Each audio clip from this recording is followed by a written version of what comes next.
बोले श्री अनंत भगवान की जय हो। षष्ठी का पहला मंदिर श्री श्री अनंत भगवान का मंदिर 2000 के अंदर अनंत भगवान ने लीला रचाई, जो पहले आकड़े चौराहे से आरंभ हुआ। 2010 के अंदर चौका के अंदर मंदिर। भगवान हमेशा भगतरी परीक्षा ली, तो आटू परीक्षा चालू हुई 2000 में। आकड़े चौराहे से हम आकड़े चौराहे हलवाई एसोसिएशन के दर्शन करेंगे। बोले अनंत भगवान की जय। हम जोधपुर हलवाई एसोसिएशन आकड़िया चौराहे से कुछ आगे भंडारी अस्पताल के अंदर हम आपको हलवाई एसोसिएशन के दर्शन करा रहे हैं। श्री नवरत्न जी हलवाई जी, अभी ये हलवाई यूनियन भवन में जोधपुर में आपने श्री अनंत भगवान का मंदिर बनाया, लेकिन मूर्ति की स्थापना क्यों नहीं हुई, और ये मंदिर और मूर्ति की स्थापना चौखा में क्यों हुई, इसके बारे में आप अनुमोदन करें। ऐसा है, सौर्य सेठ बड़ो है, अनंत भगवान री पहला मंदिर अटे बनाए तो 2000 रे मेन है, लेकिन हलवाई रे कोई कसूर नहीं है। कसूर सिर्फ नारायण की इच्छा नहीं हुई, उनको यहाँ विराजना नहीं था, इसलिए वो अनंत भगवान चौका के अंदर दुबीवार है। मास्टर टाबर ने डंडो मारेला जदो होशियार होवेला।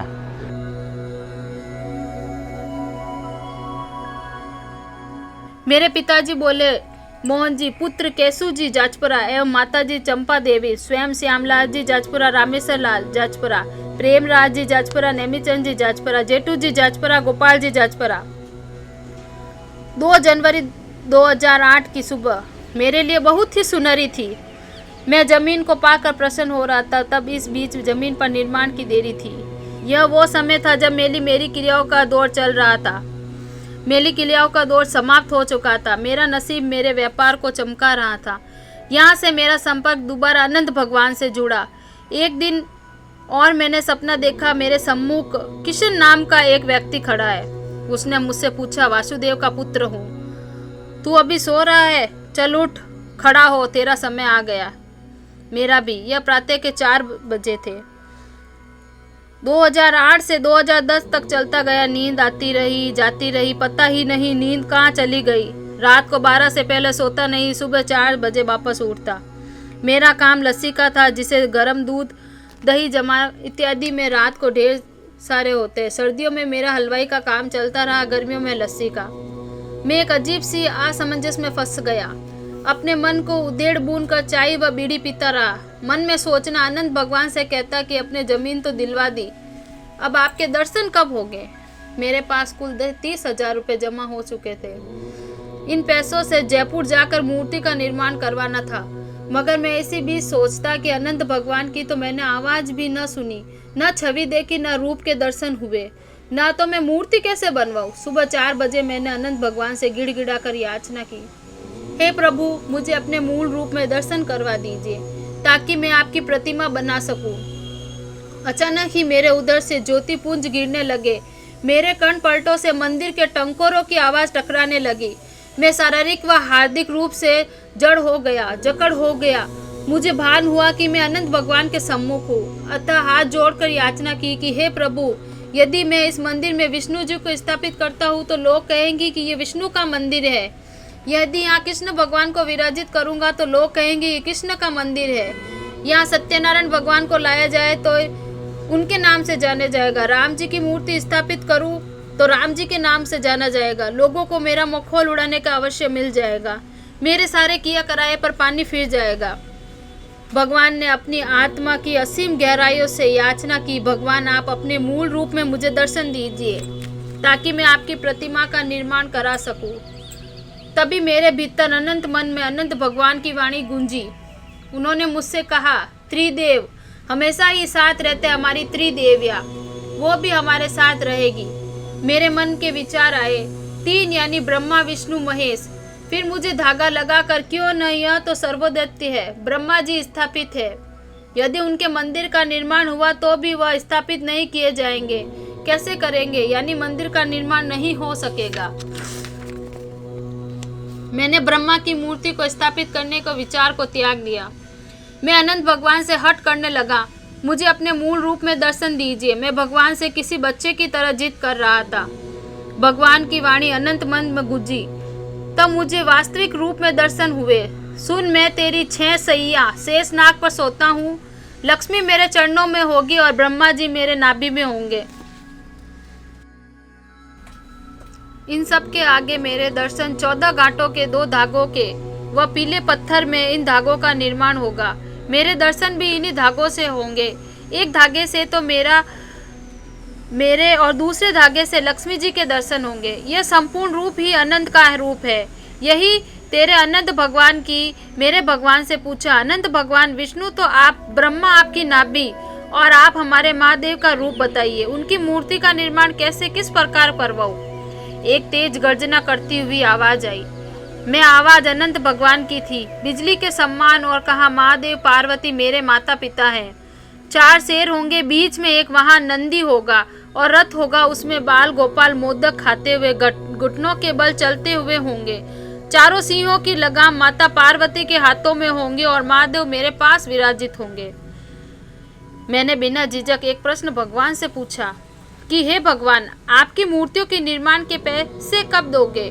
उन्होंने कहा, सोमवार के दिन वाल्मीकि जयंती होगी, उस दिन मूर्तियों की स्याही दे दूंगा, आ जाना। मैंने घर जाकर कैलेंडर में देखा, सोमवार के नीचे वाल्मीकि जयंती लिखी थी। मेरी भगवान से बात हुई, यह जानकर मेरी प्रशंसा और की सीमा पार ही नहीं हुई। मेरे बाल चुगने हो गए। यह निश्चित किया गया कि अगली सोमवार को तो हाई देनी ही होगी। मार्च माह की बात है। मैं जून मंडी गया। वहाँ महादेव नाम के एक ब्राह्मण से मुलाकात हुई। मैंने उनसे कहा कि मुझे किसी ऐसे महाराज का या तांत्रिक के बारे में बताइए जो झाड़ा फूका न कर ऊपर चल रही मेली क्रियाओं का समाप्त कर सके। महादेव शर्मा ने गरम गरम रोटी को सूंघना। मैंने गरम रोटी को लिया, उसे उठती हुई भाप को सूंघना शुरू किया। उस खुशबू में मुझे नारायण नारायण की अनुभूति हुई। इससे मेरे स्वास्थ्य में सुधार हो गया। अचानक ही मेरी काया पलट हो गई। मैंने चांदी का एक मुकुट बनवाया, श्री महादेव शर्मा को अपना गुरु माना और वहाँ चांदी का मुकुट उन्हें भेंट कर दिया। मैंने उनसे पूछा कि आपके मुख से सदैव नारायण नारायण शब्द का उच्चारण होता है, नारायण तो भगवान है। उन्होंने कहा कि मैं विष्णु का नहीं, नारायण तो विष्णु भगवान है। उन्होंने कहा, मैं विष्णु का नहीं, नारायण स्वामी के नाम का उद्घाटन करता रहा, जाप करता रहा। ये नारायण स्वामी सिद्धनाथ की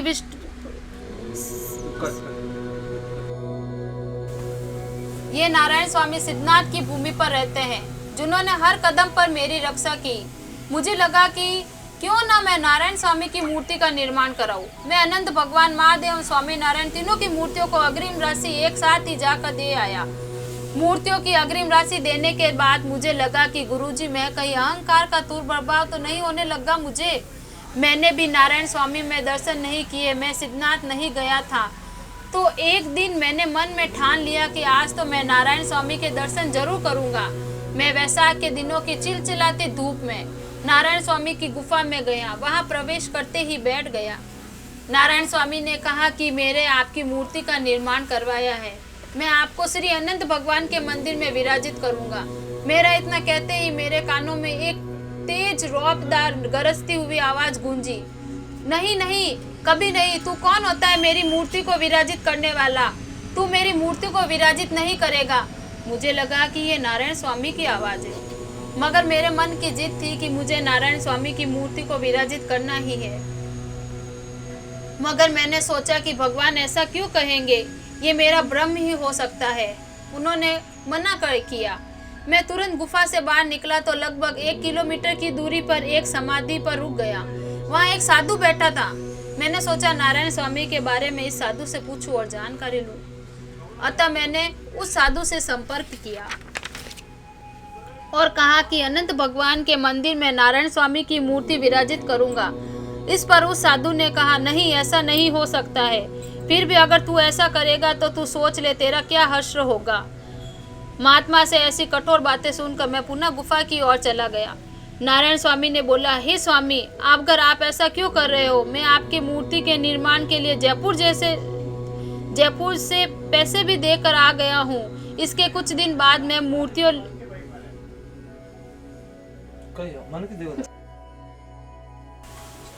हे स्वामी, आप ऐसा क्यों कह रहे हो? मैं तो आपकी मूर्तियों की हाई भी देकर आ गया हूँ जयपुर जाकर। इसके कुछ दिन बाद में जब मैं मूर्तियाँ लेकर जयपुर गया तो वहाँ जाकर देखा नारायण स्वामी की मूर्ति का निर्माण सही तरीके से नहीं हुआ। मुझे लगा कि यह स्वामी नारायण की मंदिर में विराजित होना मंजूर नहीं है। सो मैं वापस उनकी गुफा की ओर गया। नारायण स्वामी से पूछा, नारायण स्वामी, आप मंदिर में विराजित होंगे या नहीं? मगर श्री अनंत भगवान के मंदिर के निर्माण में तो मेरा साथ दोगे ना? तो नारायण स्वामी ने कहा, मैं हमेशा तेरा साथ दूंगा। इसके बाद तेरे अनेकों बार मुझ पर मेली क्रियाएं, तंत्र, जादू टोने के प्रहार किए गए। श्री नारायण द्वारा सभी को काट दिया गया। मुझे भी इसका भान हो गया। नारायण स्वामी मेरे साथ है। एक दिन मुझे स्वप्न में दिखा कि मैं शमशान घाट में हूँ जो पत्थरों और घाटियों से घिरा हुआ है। मैं उस शमशान में पहुंचा, देखा वहाँ कई कलिप है जो श्याम वस्त्रों को धारण किए हुए। एक जैसे वस्त्रों को धारण करने के कारण वे सभी एक जैसे प्रतीत हो रहे हैं। मैंने देखा कि काले वस्त्र वाले काल्पिक मुझ पर किसी मेली क्रियाओं का प्रसार कर रहे हैं। इसी प्रकार के अनुष्ठान व कृत्य में लिप्त है। अचानक मुझे महसूस हुआ कि नारायण स्वामी आए। उन्होंने मुझे तुरंत ही उन काली घटाओं से, निशाधार काल्प कृत्याओं के चक्र से बाहर निकाला। मैं एक शिवलिंग के पास जाकर बैठ गया। मुझे कहा कि चला जा, अब तू सुरक्षित है। नारायण स्वामी की जय। चक्रधारी का चक्र भारी, एक चक्र जगदम्बा के हाथ में। नारायण स्वामी ने 3 वर्षों तक इसी तरह मेरा साथ दिया। 2008 से 2010 तक नारायण स्वामी के आशीर्वाद से मैंने मंदिर का निर्माण कार्यक्रम कराया और अपनी माया को समेट लिया। भगवान पग पग में मेरे साथ थे। 2008-2009 में मैंने पैसे एकत्रित करके सभी को दे दिए। कभी मैं पत्थर वालों को पैसे देता, कभी ठेकेदारों को। जून में 2009 में मैंने अपना अनंत भगवान से संपर्क साधा, उनका ध्यान लगाया। सवेरे 4 बजे उठा, कहा कि अब मंदिर के उद्घाटन का मुहूर्त निकलवाना है। मैंने सुबह 4 बजे उठकर ध्यान लगाया शुरू किया। अगस्त 2009 को सुबह 4 बजे उठा, सोया। मुहूर्त किसने निकलवाया? मैंने अनंत भगवान से पूछा कि आपके मंदिर का मुहूर्त किस पंडित महाराज से निकलवाया जाए। मैं 2 महीनों तक इसी तरह ध्यान लगा कर पूछता रहा, मगर कोई जवाब मिला ही नहीं। अब सवेरे 4 बजे मैं तेज स्वर में ओम ब्रह्मा का जाप करने लगा। रोज सवेरे 4 बजे उठना मेरा नियम बन गया। इसी बीच मैंने सोचा कि ब्रह्मा जी तो मुहूर्त बताएंगे नहीं, कोई बात नहीं, किसी ब्राह्मण से ही मुहूर्त निकलवा कर लेके आता हूँ। मैंने सोच लिया, मगर मन ही मन अंदर हो रहा था। एक दिन मैं चाय की दुकान पर बैठा, एक दाढ़ी मूंछों वाला आदमी मेरे पास आया। 4 बार परिक्रमा करके भाग गया। मैंने मन ही मन सोचा कि कब सूर्योदय हो और कल मैं उस पंडित से जाकर मुहूर्त निकलवाऊं। मगर किसी और से मुहूर्त निकलाने की बात सोचकर मेरा मन उदास हो रहा था। तभी एक मीठी सी आवाज मेरे कानों में पड़ी, भक्त उदास मत हो, अनंत भगवान के मंदिर का मुहूर्त आषाढ़ सुद 5 बुधवार सवेरे 9:15 बजे होगा। दिनांक 23/9/2009 को मैंने ये सोचा कि ये आवाज ब्रह्मा जी की है। अब ब्रह्मा जी ने मुहूर्त निकाल दिया तो मुहूर्त इसी दिन का होगा। मैंने पंडितों से सामग्री मंगवाई और श्री श्रिया देवी माता री, श्री बडली भैरू जी री, श्री हनुमान जी री, सभी देवताओं का आह्वान किया। प्रभु की लीला अपरंपार है। कई भक्तों को कहा, मगर प्रभु को लीला देखते भक्त पहुंचे ही नहीं। भगवान तो जरूर आए। हमारी श्रिया देवी की जात जलवाना, जिसका उद्भव जल से हुआ, मैंने उनको भी निमंत्रित किया। आप भी पति पत्नी दोनों आओ। वहाँ पर एक कुमार कुमारनी भी आए। हमने बडली भैरू जी जाकर कहा, अनंत भगवान की नींव का मुहूर्त है, आना। मैंने कहा, रामदेव जी नहीं पधारे। तो मैंने अपने मोबाइल से अपने भाई के फ़ोन लगाया। बोला कि रुणेचे में और रामदेव जी की आरती उतार रहा हूँ। तभी मेरी एक व्यक्ति पर नजर पड़ी, अपनी लंबी लंबी मूछें तान कर आया। चुपचाप बैठ गए। मैंने मन से पूछा कि बडली भैरू जी पधार चुके हैं। पंडित अपने कार्य कर रहे थे। जिसके भाग्य में वहाँ उपस्थित होना लिखा था वह उपस्थित हो गए, जिसके भाग्य में नहीं था वो नहीं पधारे। वहाँ पर हमारी कुल देवी उपस्थित थी, सारे देवी देवता उपस्थित थे, मगर हम सब भाइयों में केवल 2 ही, एक और मैं और दूसरे मेरे भाई गोपाल जी थे, उपस्थित थे। मुझे बड़ा दुख हुआ। अपने भरे पूरे परिवार के होते हुए भी आज हम 2 भाई हैं। उस समय मुझे अपने बड़े परिवार होने का एकल परिवार की तरह लग रहा था। मन में व्याकुल हो रहा था, मगर मन की व्याकुलता को दबा करने में मेरा अनंत भगवान का ध्यान शुरू कर दिया। पंडितों ने कहा, नवरत्न जी आइए, पत्थर रख कर नींव कर मुहूर्त कीजिए। मैं, मेरी पत्नी गायत्री देवी और मेरे गुरु महाराज जी वहाँ उपस्थित थे। मैंने नींव का पत्थर रखते हुए मन ही मन कहा कि अनंत भगवान आप कब विराजमान होंगे, अनंत भगवान आप कब विराजमान होंगे। अनंत भगवान ने कहा शरद पूर्णिमा की रात को शनिवार के दिन विराजित होऊंगा। मैंने कहा भगवान शरद पूर्णिमा आने में तो मात्र 10 दिन बाकी है, इतने कम दिनों में मंदिर का निर्माण कैसे होगा। जैसे ही नींव का मुहूर्त होगा हमारी कुल देवी हमारे पैतृक निवास से आई और नींव को हाथ जोड़कर चली गई। ये बात सत्यनारायण पंडित ने मुझे बताई। हम लोग मुहूर्त से घर तो आ गए, मगर मेरे मन में एक असहजता थी। 10 दिनों में मंदिर का निर्माण कराऊं तो कराऊंगा कैसे। मैं ऐसी उधेड़ बूंद में कैलेंडर ले आया। मैंने 2009, 2010 दोनों का कैलेंडर देखा। 2009 में शरद पूर्णिमा गुरुवार के दिन थी, 2010 में शनिवार को थी। अब मुझे मेरी अंतरात्मा में गूंजी अनंत भगवान की वाणी सत्यता पे पूर्ण विश्वास हो गया। मन ही मन कह रहा था अनंत भगवान की। मैंने अपने मन में अनंत भगवान को पुकारा, छपरा कब चढ़ाऊं। तब अनंत भगवान ने कहा धनतेरस के दिन छपरा चढ़ेगा। जब मैं अनंत भगवान से वार्तालाप कर रहा था उस समय घर का कोई सदस्य मेरे पास नहीं था। मानो अनंत भगवान इस दर्शन का साक्षी किसी और को बनाना ही नहीं चाहते। दीपावली के दिन मैं गुरु के पास चरण धोकर गया। गुरु ने 21,000 रुपये दिए तो मैंने लेने से मना कर दिया। इस पर मेरे गुरु ने कहा कि तेरा गुरु हूँ पुत्र, ले ले। यह कहकर उन्होंने पैसे मेज पर बैठा कर मेरे हाथ पे रख दिए। पैसे लेने लगा तो अनंत भगवान ने मुझे मना कर दिया मैं पैसे ना लूँ। मैं पैसे लेने लगा तो अनंत भगवान ने मुझे मना कर दिया मैं पैसे ना लूँ। मैं बड़े धर्म संकट में फंस गया। एक और अनंत भगवान, दूसरी ओर गुरु गोविंद दोनों कड़े काके लागू पाऊ। बलिहारी गुरु आप री गोविंद दियो बताए। गुरु का पलड़ा भारी रहा तो मैंने उस पैसे लेने से मना कर दिया। सोचा वह पैसे नारायण स्वामी की मूर्ति के लिए दे दूंगा। 18,000 रुपये की मूर्ति जो थी। पैसे लेना मेरी मजबूरी थी। यदि पैसे नहीं लेता तो गुरुजी से प्राण प्रतिष्ठा में शामिल नहीं होंगे। हालांकि उन पैसों से बनी मूर्ति ठीक नहीं बनी, इसलिए वह मूर्ति विराजित नहीं हो सकी। यह बात मैं पूर्व में ही बता चुका हूँ। एक दिन अनंत चौदस का व्रत खोलते हुए मेरे सजल नेत्रों से कहा कि भगवान आप बताइए आपके मंदिर की प्राण प्रतिष्ठा का क्या करूं, कब शुरू करूं। शरद पूर्णिमा नजदीक आ रही है। भगवान ने कहा आषाढ़ सुदी नवरात्रि एकम से शुभ कार्य शुरू कर। मैंने भगवान से दोबारा पूछा पैम्पलेट छपाने की क्या कार्य योजना है, किस प्रकार बनाई जाए, अर्थात उस पर क्या क्या लिखा जाए। भगवान ने कहा पैम्पलेट पर लिखा जाए षष्ठी का पहला मंदिर। ये आवाज है अनंत भगवान की। उन्होंने इस मंदिर का नामकरण शुरू करवाया था। मैंने फिर से पूछा भगवान आपके मंदिर की प्राण प्रतिष्ठा का शुरुआती दौर कहाँ से शुरू होगा। गीता भवन से, जो जूना खेड़ापति मंदिर से हो या पाल बालाजी से। भगवान ने तेज आवाज में उत्तर दिया मेरी रथ यात्रा श्री श्री सिरिया देवी मंदिर से आरंभ होगी। मसूरिया मंदिर से चारों तरफ रथ के घोड़े छोड़े जाएंगे, पीले चावल बांटे जाएंगे। भक्त द्वारा, समाज द्वारा, भगवान द्वारा ढोल नगाड़े थाली ध्वजा लहराते हुए माता श्री सिरिया देवी मंदिर से आरंभ होगी। 21 संतों को बुलाया गया। 14 यज्ञ, 14 अलग अलग जातियों के लोग बैठे गए। मैं निमंत्रण देने जिन जिन संतों के पास गया वो मेरी परीक्षा लेते हुए अनंत भगवान है। यहाँ पे अनंत भगवान ने लोगों को अलग अलग तरीके से अपने अपने दर्शन और मान में रखा।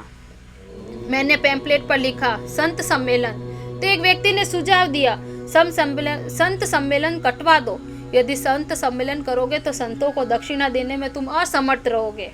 किसी संत को 5,000, किसी को 10,000। यह सुनते मैं भयभीत हो गया। मैंने पैम्पलेट से संत सम्मेलन कटवा दिया।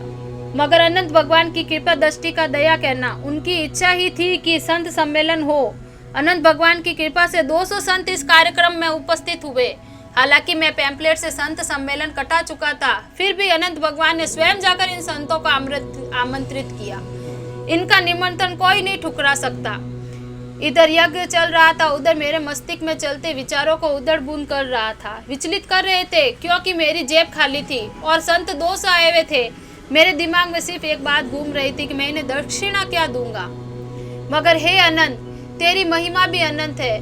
तू किसी के लिए कहाँ से द्वार खोल दे ये कोई नहीं जानता। गांव मोगड़े के चिमनी राम जी प्रजापत मेरे पिताजी के पास पहुँचे। खुद आगे होकर मेरे पिताजी से पैसे लेकर कोई आवश्यकता है क्या। निसंकोच बता दीजिए, मैं पैसे साथ लाया हूँ। मेरे पिताजी ने मेरे चेहरों पे उड़ती हवाइयों को देखकर मेरी तकलीफ भाप ली। मुझसे कहा कि चिमनी राम जी पैसे लेकर आए, यदि पैसे की कोई तकलीफ है तो इनसे ले ले। मुझे लगा स्वयं अनंत भगवान ने मेरा मान बचाने के लिए उन्हें भेजा है, उनके दूत को भेजा है। मैंने पिताजी से कहा 25,000 ले लो। मैं मन ही मन अनंत का धन्यवाद किया, तूने मेरी लाज रख ली। दिनांक 22 को यज्ञ कार्य शुरू हुआ। 21 को ब्राह्मण तेज तेज आवाज में मंत्र उपचार कर रहे थे, मगर मेरा ध्यान उन मंत्रों पर नहीं था। मेरा मन कहीं और उलझ रहा था। इसी उलझन में मैंने अनंत भगवान से पूछा, हे अनंत भगवान, मैं एक हलवाई हूँ, घर घर जाता हूँ, घर घर खाना बनाता हूँ, घर घर खाता हूँ, तू मुझ पर मोहित कैसे हो गया? भगवान ने कहा, जो यज्ञ बेटे हैं तेरे सगी साथी है, इनसे कोई तेरा भाई बनकर आया है, कोई तेरा मित्र। मैंने कहा, भगवान ये सब अमीर आदमी है, बड़े आदमी है, मैं गरीब फकीर हूँ।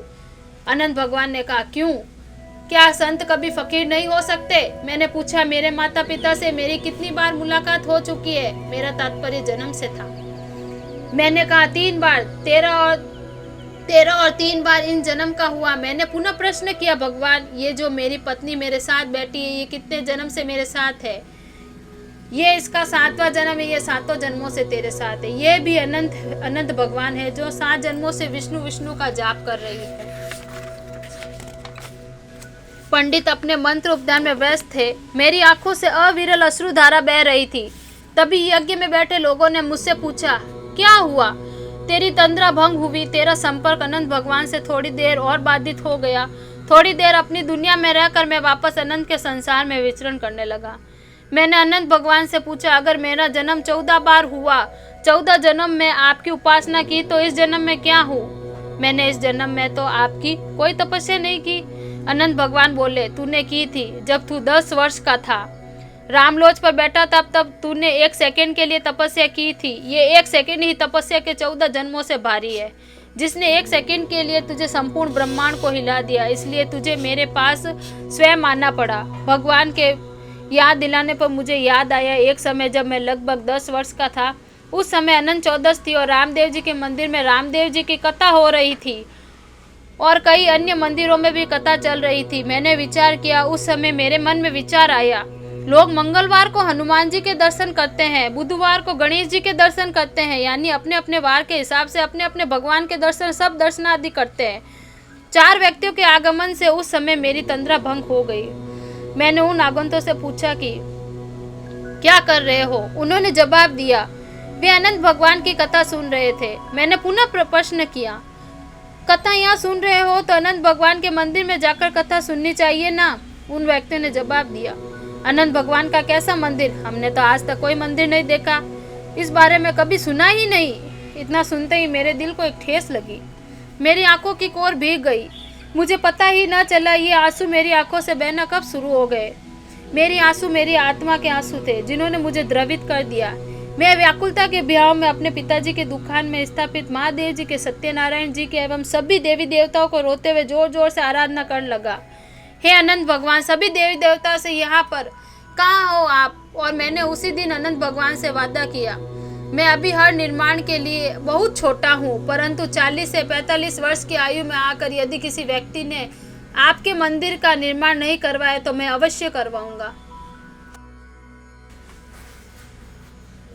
1965 में मेरा जन्म हुआ था, अभी 2010 चल रहा है। इस हिसाब से मेरी आयु 45 वर्ष की हो चुकी थी। भगवान मेरी बचपन में की गई मंदिर निर्माण की प्रतिज्ञा मुझे पूर्ण करवा रहे थे। चक्रधारी का चक्कर भारी, एक चक्र जगदम्बा के हाथ में। मुझे वास्तविकता का जैसे ही भान हुआ, मेरे नेत्र सज्जल हो गए। मैं अब जोर से चिल्लाया, अनंत भगवान की जय। मेरे बचपन की 1 सेकंड की तपस्या प्रेम में बहे आंसुओं के फल स्वरूप फूला नहीं समा रहा था। 21/10/2010 प्रातः 5 बजे मूर्ति जयपुर से मंदिर में आई। संपूर्ण प्रांगण टंकोरों की आवाज से गूंज उठा, थाली बजने की आवाज आने लगी। मुझे नहीं पता था कि भगवान के स्वागत में थाली बजाने की आवाज आने लगी। मुझे नहीं पता कि भगवान के स्वागत में थाली बजाने की प्रथा है, मगर भगवान ने अपना स्वागत खुद थाली बजाकर किया। यज्ञ का समापन हुआ। मैंने अनंत भगवान से पूछा कि वे पहले कौन सा स्नान करेंगे। उन्होंने कहा, मैं पहले स्नान भद्रेश या महादेव का करूंगा, दूसरा स्नान अन्ना जन्ना का, तीसरा स्नान बडली भैरू जी का, चौथा स्नान अनंत मंदिर के सामने स्थित नाडी में करूंगा, पांचवा स्नान गंगा जमुना सरस्वती से करूंगा, कुआ बावड़ी सबसे स्नान करूंगा, सारे स्नान करूंगा। भ्रमण करवा कर रात को 10 बजे मैंने अनंत भगवान की मूर्ति को लिटा दिया। मैं अपने सपनों को सच होते देख में इतना मगन हो गया, अनंत भगवान के चमत्कार को समझ ही नहीं पाया। हुआ यूं कि रात को 10 बजे स्नान ब्राह्मण से निर्वत होकर मैंने अनंत की मूर्ति को लिटा दिया। मुझे ज्ञान नहीं हुआ कि मैंने जिस मूर्ति को लिटाया था वह तो खड़ी हो गई। अनंत भगवान की जय। इस समय मंदिर के आंगन में जागरण चल रहा था। मैं मंदिर में अकेला बैठा था, अनंत भगवान के बारे में सोच रहा था। अनन्यास मेरी दृष्टि आकाश की ओर उठ गई। एक दिव्य ज्योति आकाश में छल छला रही थी। मैंने सोचा कि कोई बच्चा पतंग में जलती ज्योति जलाकर उड़ रहा है। मेरी नजर इस दृश्य से चिपकी रही।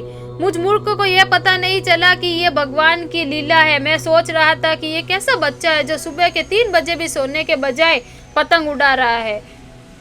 मैं सुबह 3 बजे सो गया। सुबह 4 बजे मेरी आंखें खुली तो देखा तो वह ज्योति पुंज आकाश में उसी विचरण पर रहा। मैं ठहरा मूर्ख, अपनी धुन में कहता रहा कि कैसा लड़का जो अभी तक पतंग उड़ा रहा है।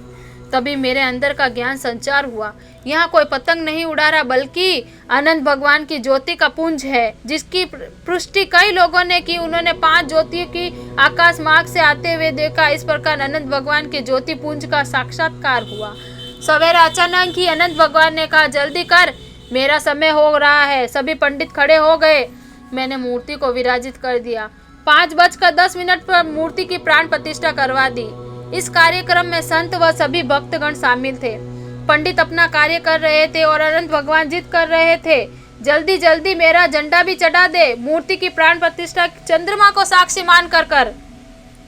मैंने झंडा चढ़ाई के सभी को कहा, मेरे समाज के इक्के के समय मुझे अनंत भगवान का एक रूप देखने को मिला। बुजुर्गों ने कहा कि जिस पर भगवान की कृपा होती है उस पर भाग्यशाली को चढ़ाने का मौका मिलता है। मैं और मेरी पत्नी दोनों एक साथ झंडे को लेकर ऊपर गए। जैसे ही झंडे को चढ़ाया, ऊपर वाला नारियल गिर गया, जिसे मेरी पत्नी गायत्री देवी ने थाम लिया, लेकिन मगर मेरे मुख पर फैली कांति चली गई। नारियल के इस तरह नीचे गिरते ही मैं घबरा गया। मैंने अनंत भगवान से हाथ जोड़कर कहा, हे अनंत भगवान, मुझे ऐसी कौन सी गलती हो गई जो नारियल नीचे गिर गया। मैं रोने लगा। मैं घबरा गया। अनंत भगवान से कहा, हे अनंत भगवान, मुझसे क्या बोलती हो गई। अनंत भगवान ने कहा, भक्त, तेरा मन तेरी आत्मा सभी साफ है, मगर तेरा शरीर गंदा है। सन 2098 में एक नासमझी के कारण मेरा शरीर गंदा हो गया। ऐसे समय में मुझे संबल दिया मेरी पत्नी ने। इससे कहा, घबराओ, ये नारियल मुझे दे दो। मैं जिद पर अड़ा। मैं घबरा गया। अनंत भगवान से कहा, भगवान, मुझसे क्या गलती हुई। इस जिद पर अड़ा रहा, नारियल मैं रखूंगा। तब अनंत भगवान ने मुझसे कहा, तेरी पत्नी एक सत्य और पवित्र नारी है। ये आज तक ये आपने मन में लड़ाई नहीं आई। आप इतना खर्च क्यों कर रहे हो, पैसे क्यों लुटा रहे हो। मैं आपकी पत्नी हूँ, मेहरबान हूँ, इसलिए सारे कार्य तेरे हाथों से करवाऊंगा। बाद में इस काम के लिए तेरी पत्नी का चयन किया। बोलो श्री अनंत भगवान की जय। प्राण प्रतिष्ठा होने के बाद मैं विचार मन में था, मंदिर बन गया। इसी प्राण प्रतिष्ठा में हो गई, मगर सुबह सुबह अनंत भगवान की आरती कौन करेगा। इसी अधेड़ बूंद के मेरे मन में पट बंद किए तो देखा कि एक बैरागी साधु पधारे। इससे कहा, क्षमा करना, आना देरी हो गई, मगर मैं आ गया। मैंने साधु को चाबी दे दी। साधु ने पूछा, ये मंदिर क्या सेठ नवरत्न जी ने बनाया। मैंने कहा, नहीं, ये मंदिर स्वयं भगवान अनंत भगवान ने बनाया। साधु ने फिर प्रश्न किया, ये मंदिर किसे देगा। मैंने कहा, मेरे शपथ ली है कि इस मंदिर में जो भी पैसा चढ़ेगा उसका बंटवारा होगा। 40% पशु पक्षी के लिए, 30% संत सम्मेलन के लिए, 30% धन मंदिर में प्रसाद इत्यादि के लिए होगा। फिर पूछा कि ये मंदिर किस जाति को, गांव को या समाज को। मैंने कहा, ये अनंत भगवान का मंदिर है, इसके दरवाजे सभी के लिए खुले हैं। मैंने साधु से पूछा, आपका क्या नाम है। उन्होंने बताया, मेरा नाम मदन मोहन है। मैंने कहा, महाराज, आपके खाने के लिए क्या तैयारी करवाऊं। उन्होंने कहा, मैं सिर्फ मूंग के दाल के पानी के साथ एक रोटी खाता हूँ और यही मेरा भोजन है। साधु ने फिर प्रश्न मुझसे पूछा, कितना दोगे। मैंने कहा, आप ही बोलो कितना चाहिए। उन्होंने कहा, 2500 रुपये लूँगा। शाम को मंदिर का भंडारा कक्ष खोल कर मैं अपने साथ ले आया, ताकि मैंने सोचा 4-5 हज़ार भक्त है, ये 60-70 हज़ार रुपये तो होंगे, मगर घर आकर पाया कि 13,500 रुपये है। हर मंदिर की दान पेटी में अच्छे खासे पैसे होते हैं। मेरे अनंत भगवान ने पूछा, आप इतने कम पैसे क्यों आए? भगवान का कहा, अरे मूर्ख, यदि मैं चाहूँ तो अरबों खरबों से ढेर लगा दूँ, मगर तेरी इच्छा इन मंदिरों में सिर्फ तेरा धन ही लगे, क्योंकि तेरा मेरा वादा था कि तू मंदिर का निर्माण अकेले ही करेगा। 13,500 रुपये में से 7,000 बैंड वालों को, 3,000 रुपये नागर वाले को और 3 डोली, ये इन सभी 2,500 रुपये आए। ये मारा और अनंत भगवान का हिसाब किताब था। सारी उम्र यूं ही चलेगा। प्राण प्रतिष्ठा के 20 से 25 दिन साधु से मेरी बात हुई। साधु ने कहा, 20 से 25 दिन हो जाए ना, तू मेरे पास नहीं दिए, क्या तू मेरे पैसे हजम करना चाहता है? क्या इससे तू करोड़पति हो जाएगा? मैंने कहा, महाराज आपने इसे गलत समझा है, अभी तो 20 दिन ही हुए हैं, मैं आऊँगा और आपके पैसे भी दे दूँगा। उन्होंने कहा, मुझे तेरी नौकरी नहीं करनी, मेरे पैसे दे जा। साधु ने मेरी वार्तालाप जैसे ही खत्म हुई, एक ग्राहक आया, मुझे 1,500 रुपये दे गया। उस समय मेरे पास कोई वाहन नहीं था, सिर्फ एक साइकिल थी जो मैंने अपने परिचित मोटरसाइकिल जो अपने मंदिर आया वहाँ भंडार लगा, लगभग 1,000 रुपये मिले। 2,500 रुपये देकर मैंने साधु महाराज से वहाँ विदा कर दिया। जैसे ही साधु गए, अनंत भगवान ने कहा, भक्त, मैंने तेरे यहाँ 20 से 25 दिन की नौकरी कर ली है। मेरा नाम विष्णु है। अगर मैं छल से नहीं जाता तो तू मुझे जानने नहीं देता। अनायास ही मुझे सुगंध छोड़ने वाले साधु की याद आ गई, जो कि वास्तव में अनंत भगवान में थे। वाहन लेके मैं पीछे भी गया, मगर भगवान तो जा चुके थे। भगवान को अनंत भगवान के लिए बना षष्ठी का पहला मंदिर आज भी चौका गांव में अपने भक्तों की मनोकामना पूर्ण कर रहा है। 14 बार प्रार्थना करने से पितरों को मुक्ति दे रहा है, परंतु शर्त की फोटो इत्यादि न डाली जाए। शुद्ध मन की प्रार्थना से बस संभव है। अनंत भगवान की जय। मैंने मंदिर निर्माण, प्राण प्रतिष्ठा इत्यादि में काफ़ी खर्च किया, मगर 2012 तक अनंत भगवान ने मेरे सारे भंडार भर दिए। नवंबर, दिसंबर व आदि जनवरी दाल के बड़े, गाजर का हलवा, मुझे 1.5 लाख रुपए प्रति माह। जनवरी, फरवरी, मार्च, अप्रैल अनंत भगवान ने मेरी 2.5 लाख रुपए तक की मजदूरी करवा दी। जून, जुलाई में अनंत भगवान ने मेरा टेंट हाउस खुला दिया। सितंबर का महीना कुछ खास था, क्योंकि इस महीने में मैंने 4 से 5 लाख रुपए कर्जा उतार दिया। अनंत की कृपा से विवाह हो गया। वहीं आर्थिक बदहाली की वजह भी हो गई। यहाँ की मैंने मंदिर निर्माण, प्राण प्रतिष्ठा में कुछ भक्तों से जबरदस्ती देने के कारण 40,000 रुपये लिए थे, जिसके लिए अनंत भगवान ने मना किया, अतः वह मुझे दंड भोग पड़ रहा है। ये भगवान का दिया दंड था, इसमें इतनी कृपा थी, वरना इंसान ने तो पैसे देने के अपने शब्द रूप भी सूल से मुझे व्यथित कर दिया। मेरे गुरुजी ने मुझे पैसे दिए, मगर बाद में उनको गिनाते रहे। उनसे लिए पैसे मेरी आत्मा पर बोझ बन गए। उन्हें सारे पैसे मैं ब्याज के चुकाने के बाद मेरे हृदय पे कोई बोझ नहीं रहा। इस प्रकार मेरे सभी पैसे मैं ब्याज के लौटा दिए, क्योंकि मेरे पास अनंत भगवान और उसकी कृपा थी।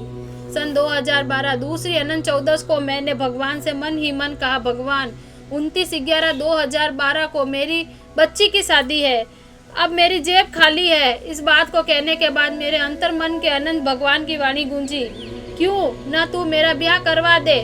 मैंने हंसते हुए कहा, भगवान, आदमी तो एक के बाद दूसरी शादी कर सकता है, मगर औरत फिर यदि मैं लक्ष्मी जी से आपकी शादी के बारे में बात करूं तो वह एक हाथ से मुझे मिट्टी के बल में गिरा देगी। फिर अनंत भगवान ने कहा, हमारी शादी देवलोक हो चुकी है, मगर मृत्यु लोक में पहली बार शादी होगी।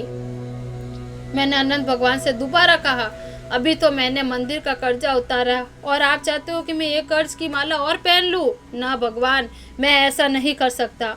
मुझे आपकी लक्ष्मी से डर लगता है। सुबह 5 से 6 बजे के बाद मैंने हार मान ली। कहा, ठीक है, आप जैसा चाहो, मैं आपका ब्याह लक्ष्मी करवा दूंगा। अनंत भगवान की शादी का हामी बढ़ने के बाद दूसरे दिन एक ग्राहक का फोन आया, 2.5 लाख की मेरी डील हो गई। इसके बाद एक ग्राहक मिले। 15 दिनों के भीतर 5 से 6 लाख रुपए का बंदोबस्त हो गया। पैसे आने से मेरे चेहरे की रौनक बढ़ी। एक दिन मैंने अनंत भगवान से पूछा कि आप बताइए, आपका घृतपान कब रखा जाए, निमंत्रण पत्र में क्या क्या लिखा जाए, सारी योजनाएं बताइए। लक्ष्मी के माता पिता तो आपने मुझे एक मेरी पत्नी को बना दिया, पर आपके माता पिता का नाम बताइए। जिस वक्त ये बातें कर रहा था, मैं बातें करने के साथ साथ अपने स्वयं भी कार्य कर रहा था। करची खुरपा भी चला रहा था। आज भाग दौड़ भरी जिंदगी में कोई भी माता पिता अपने बच्चों की शादी में आयोजन 2 दिन से ज़्यादा नहीं करता, मगर अनंत की होली अनंत भगवान जाने। एक दिन अनंत भगवान ने मुझसे कहा, महादेव प्रजापति के घर पर चला जा, वहाँ तेरी बारात लेकर आएंगे। मेरी क्या मजाल जो अनंत का आदेश ठुकरा कर चला जाऊँ। महादेव प्रजापति जी के घर गया, उनको पूरी बात से अवगत कराया। उन्होंने आश्वासन दिया पति पत्नी बारात लेकर आएंगे, मगर कुछ दिनों बाद उन्होंने मना कर दिया। उनके मन में क्या था वो ही जाने। यह तो अनंत भगवान की लीला थी और वे भी इसे रचते। मैं आगे बढ़ा, मैं वापस अनंत भगवान के पास गया। अनंत भगवान, इन्होंने तो मना कर दिया, अब आप ही बताइए आपके माता पिता कौन बनेंगे। मेरा सर फट रहा है।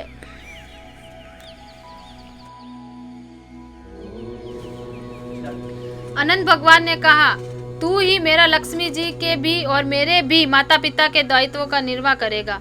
जब निमंत्रण पत्र छपने की बारी आई, मैंने पूछा आपकी पत्नी का क्या नाम लिखवाऊं, तो उन्होंने कहा विजय लक्ष्मी। अनंत भगवान ने मुझे दूसरे महादेव जी के पास भेजा, तो उन्होंने भी मना कर दिया। इन सब के बाद मैंने अन्य कार्यक्रमों के बारे में पूछा, तो भगवान ने बहन विजय लक्ष्मी को तीरवती तेरस के दिन घी पिलाया जाए। एक दिन पहले लक्ष्मी को बैठाया जाएगा। तेरस के दिन वह रोजमर्रा की तरह उठे, मगर मन के एक तरंग थी। शाम 4 बजे सभी की रफ्तार मानो बढ़ सी गई। घी पिलाओ की आवाज गूंजने लगी।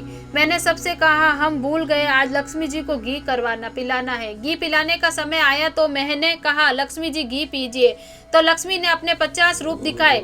सबसे पहले विकराल रूप दिखा, जलती हुई ज्वाला के सामने जैसे तैसे अग्नि में कोई झुलस रहा है। तब मैंने भी क्रोध किया और कहा जीना तो पीना है तो पियो, वरना जाने दो। ऐसा कहने के बाद विजय लक्ष्मी शांत हो गई। विजय लक्ष्मी को घी पिलाने के बाद अनंत भगवान से पूछा कि आप कब घी पियोगे। अनंत भगवान ने कहा बैकुंठ धाम 14 को मंगलवार के दिन घी पीऊंगा। ये आकाशवाणी उस दिन अक्टूबर था जिस दिन मैंने अनंत भगवान को घटपान करवाया। उस दिन सुबह सुबह ही आवाज आई कि आज बैकुंठ धाम 14 से समाज द्वारा और संतों द्वारा भगवान को घृत पिलाए जाए। इस समय कई कार्य किए गए, नारियल भेजे गए, सवा भेजा गया। सवा लिखाते समय सवा चांदी के सिक्कों से लिखा गया। 33 करोड़ देवी देवताओं का आह्वान किया गया। आकाश से देवता, पाताल के देवता, धरती के देवताओं का आह्वान करते समय मेरी आंखों से आंसू बहते गए। दांतों में करकराहट हो रही थी, मानो ऐसा लग रहा था कि सारे देवी देवता खड़े हो गए। जाओ के लिए जब मैं सावा लेकर गया तब दांतों में किड़किड़ाहट बनी रही आ रहा था। मैंने पंडित से कहा कि सावा लिखा, इसे तेज तेज आवाज में पढ़ो। पंडित ने तेज आवाज में सावा पढ़ना प्रारंभ कर दिया। मेरे दांतों से करकड़ाहट बंद ही नहीं हुई, मानो 33 करोड़ देवी देवता इस सावे को सुन रहे हो।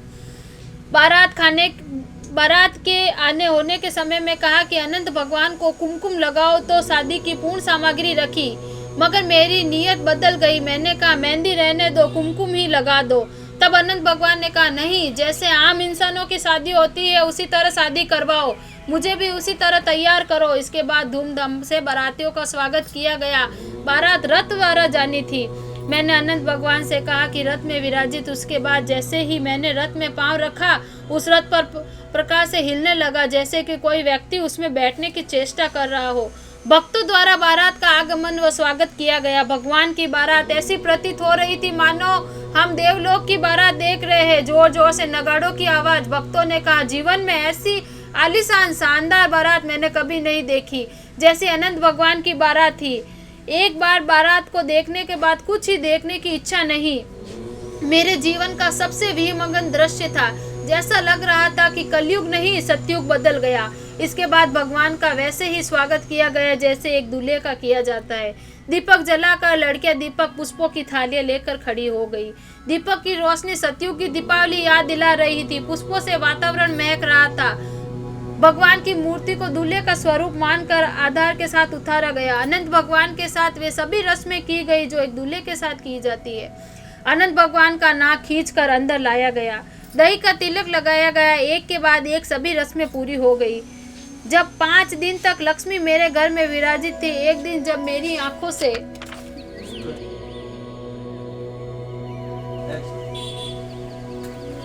जब मेरी आंखें खुली तो दोनों के दर्शन साथ हुए। अनंत भगवान और विजय लक्ष्मी को एक साथ देखा, मगर एक पिता अपनी कई ब्याता बेटी को घर में कितने दिन रख सकता है। मुझे भी अपनी बेटी को विदा तो करना ही था, क्योंकि मेरी पुत्री एवं जमाता मेरे घर में रहते तो उनके अन्य कार्यों को क्या होगा। मैंने विजय लक्ष्मी से पूछा तुम्हारी विदाई में क्या क्या करूं। विजय लक्ष्मी ने कहा पार्वती जी के लिए लापसी बनाओ, अनंत भगवान के लिए पीले चावल, मेरे लिए देसी घी का चूरमा, अन्य भक्तों के लिए मावे की सफेद मिठाई, मुझे ऐसे विदा करो। जैसे एक बाप अपनी बेटी को विदा करता है। मैंने सब कुछ विजय लक्ष्मी के अनुसार ही किया, सारी रस्में भी की। मेरी बेटी की विदाई के समय हुई। अनंत भगवान ने कहा कि जात की जाए। मैंने कहा आप पहले आए हो। अनंत भगवान ने कहा हम तो आज आए हैं, मगर ये सारी देवी देवताएं पहले विराजमान है, इसलिए इनकी जात पहले दी जाए। जात ही दी गई, कार्यक्रम पूर्ण हुआ, परंतु रंग नहीं छाटे गए। भगवान ने कहा 33 करोड़ देवी देवताएं मेरे विवाह में मेहमान हैं, इन सबको सीके देकर रंग छीटे कर कर विदा करो। थोड़ा विलंब हुआ, मेरे दांत किड़किड़ाने लगे। अनंत भगवान ने कहा सभी देवी देवताओं पे रंग छीटे। नीम नारायण मेरे रंग छीटे तो मेरी हालत में सुधार हुआ और अनंत भगवान व विजय लक्ष्मी का विवाह संपन्न हुआ। मैंने हाथ जोड़कर कहा अब आपके और मैं सांसारिक कार्यक्रम में जीवन में रहूंगा, आप अपने देवलोक में। इसके बाद एक दिन मैंने महसूस किया कि मेरे गले और मुंह में छाले हुए। मैंने डॉक्टर को दिखाया, डॉक्टर ने बताया कैंसर। मैं इस बात के अंतिम पेज में लिखने जा रहा हूँ। कुछ घंटों पूर्व मैंने अनंत भगवान से पूछा कि मुझे कैंसर क्यों दिया। अनंत भगवान ने कहा तूने मेरी भक्ति कैंसिल की, उसी की परिणाम है तूने भक्ति कैंसिल, मैंने तुझे दिया कैंसर।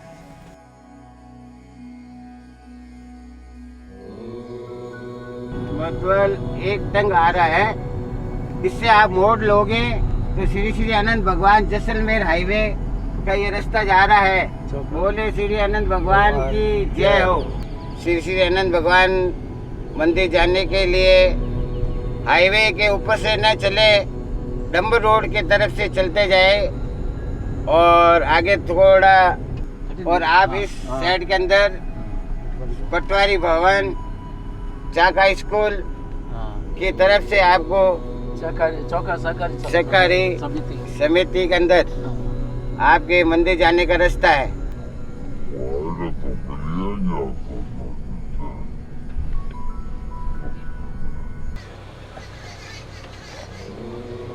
हलवाई एसोसिएशन से जोधपुर से हमारे चौका गांव, हमारे बुजुर्गों की ये भूमि है जिसके अंदर हमने मंदिर बनवाया है। हमने तो नहीं बनाया, लेकिन भगवान श्री श्री लक्ष्मी नारायण रो आशीर्वाद दो मंदिर बनी हुए हैं, तो आपने दर्शन करावा। और आगली जितनी भी लीला है जो महाभारत में मैंने अर्जुन ने बताया है, जो कलयुग रे मैंने एक नवरत्न प्रजापति हलवाई ने बता रहा है कि भगवान आज मारो है तो कल आपरो भी हो सके, जरूरी नहीं कि आज मारो भी है। भगवान हर आज मेरे भी जा सके, लेकिन भगवान ने पहचान करने वास्ते हर मर्यादा आज मैंने सिमता नहीं है। बोले श्री अनंत भगवान की जय हो। आपको हम दर्शन करा रहे हैं अनंत भगवान के मंदिर। 2009 के अंदर हमने इसकी नींव लगाई है। 365 दिन के अंदर अनंत भगवान की आवाज़ थी कि मेरा मंदिर 365 दिन के अंदर प्राण प्रतिष्ठा सहित करानी होगी, और इसकी वातावरण हम मंदिर के अंदर जाके बताएंगे चमत्कारी। बोले अनंत भगवान की जय। जब नींव लगाई हमने बोला अनंत भगवान कब विराजमान होना है, तो शरद पूर्णिमा, जो अभी शरद पूर्णिमा आने वाली है, तो सांवरिया की बड़ी कृपा है। और यहाँ पर 2009 के अंदर हमने मंदिर की नींव लगवाई थी, और अनोखा चमत्कार हम आपको दिखाएंगे। मैं नहीं दिखा रहा हूँ, श्री श्री लक्ष्मी नारायण अनंत भगवान जो षष्ठी का सेठों का सेठ श्री श्री लक्ष्मी नारायण। आप खड़े होंगे तो सेठ के आगे बड़े से बड़ा आदमी झुकेगा, जैसी बात है। कोई मंदिर के अंदर जाओगे तो खड़ा होकर आदमी दर्शन करता है, लेकिन यहाँ तो झुक के ही दर्शन होते हैं। बोले श्री अनंत भगवान की जय।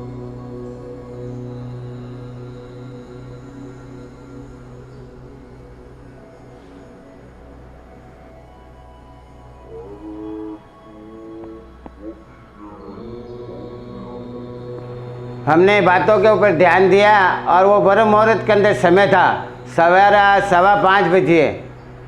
तो अनंत भगवान ने बोला मेरे माता पिता साथ होंगे। जब मैंने बोला भगवान, मैं तो मेरे पिताजी को देखा, दादाजी के दर्शन नहीं किए थे। जब भगवान ने बोला कि सुन, मेरी माता के हाथ के अंदर 4 शेर होंगे और बाल गोपाल गणेश जी होंगे और महादेव साथ में होंगे, जो ये है मेरे माता पिता। इसलिए हमने ऐसी मूर्ति भगवान के आदेश और पालन के कारण से हमने ये मूर्ति बनाई। ये षष्ठी का पहला मंदिर, मतलब मंदिर है, लेकिन भगवान के दर्शन भी पहले है। जो माँ जगदम्बा अपने वाहन शेरों पे है और महादेव नौंदी पे है, और ये बाल गोपाल गणेश जी 2025 के अंदर एक समय बताया था कि गजानन जी लक्ष्मी के साथ क्यों है।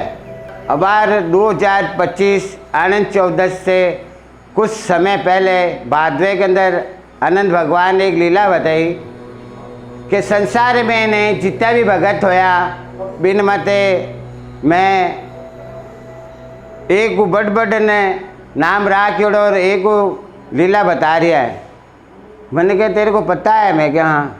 सबसे पहले भगत श्री गणपति विनायक गजानन जी है। मैं क्या गजानन जी तो दुनिया भगवान मान रही है, देवता मान रहा है, सब कुछ मान रहा है। क्या हाँ, लेकिन क्या हुआ, महादेव और माता पार्वती, महादेव है जो मेरे परम मित्र है और मेरे माता पिता है। तो उस समय के अंदर बाल गोपाल जी गणेश जी का ये बात बताई है कि बाल गोपाल का मतलब ये हुआ है कि भगवान महादेव और पार्वती अपने राम जी के पास गए। बच्चा होता है, पापा कहाँ जाते हो? कि मैं तो लक्ष्मी नारायण गया जा रहा हूँ। कि पापा मैं भी चलूँगा लक्ष्मी नारायण गया, मैं भी चलूँगा लक्ष्मी नारायण गया। जिस टाइम ये बाल गोपाल गणेश जी थे, इसलिए गजानन जी ने श्री श्री लक्ष्मी नारायण और अनंत भगवान ने गजानन जी से बहुत प्यार लाड करियो। ए गजानन तू मारे सबो श्रेष्ठ भगत है। दीपावली रे माते आपरी पूजा मारे लुगाई रहते होवेला, और दीपावली रे बाद में लक्ष्मी जी रहते। गजानन जी की पूजा सिर्फ एक दिन होवे, गजानन जी रहते।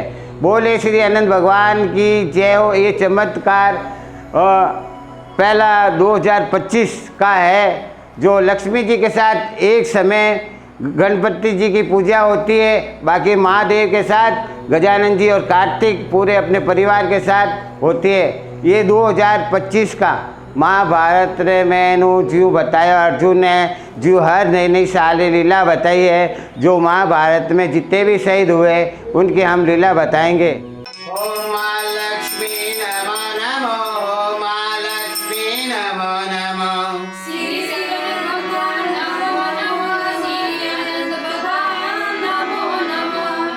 ओम विजय लक्ष्मी नमो नमो, ओम विजय लक्ष्मी नमो नमो।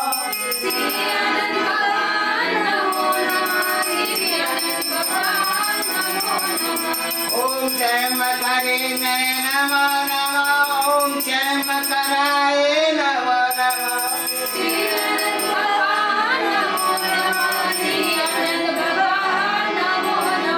श्री श्री लक्ष्मी नमो नमो, श्री श्री लक्ष्मी नमो नमो।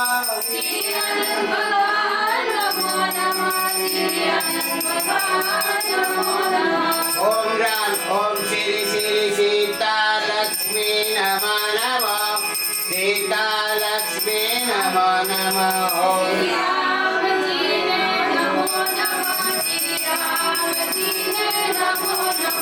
श्री श्री राधिका ने नमो नमो, श्री राधा जी ने नमो नमो।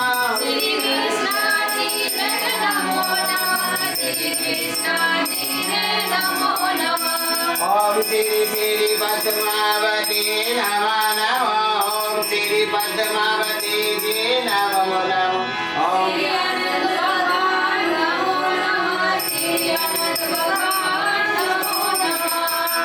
ओम श्री श्री देवी नमो नमो, ओम श्री श्री लक्ष्मी नमो नमो।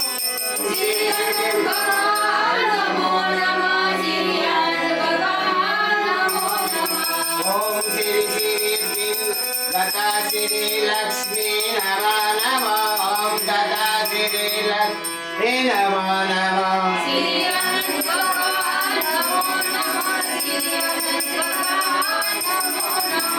ओम श्री श्री नरसिंह भगवान लक्ष्मी नमो नमो, ओम श्री नरसिंह भगवान नमो नमो।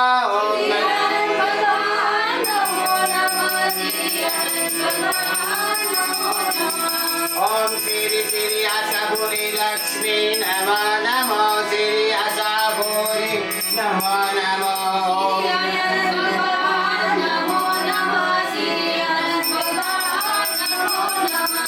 ओम षष्ठी ने तो नमो नमो षष्ठी ने तो नमो नमो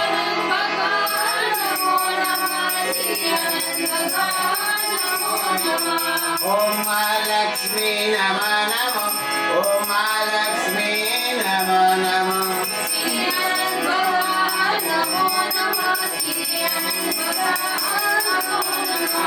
ओम षष्ठी ने तो नमो नमो ओम श्री श्री नमो नमो ओम श्री श्री ने नमो नमो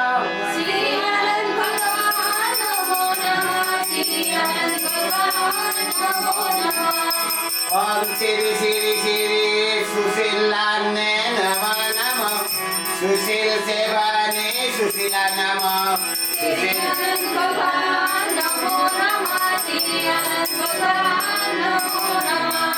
सुशील सेवानी सुशीला लक्ष्मी नमो नमो सुशील सेवानी सुशीला नमो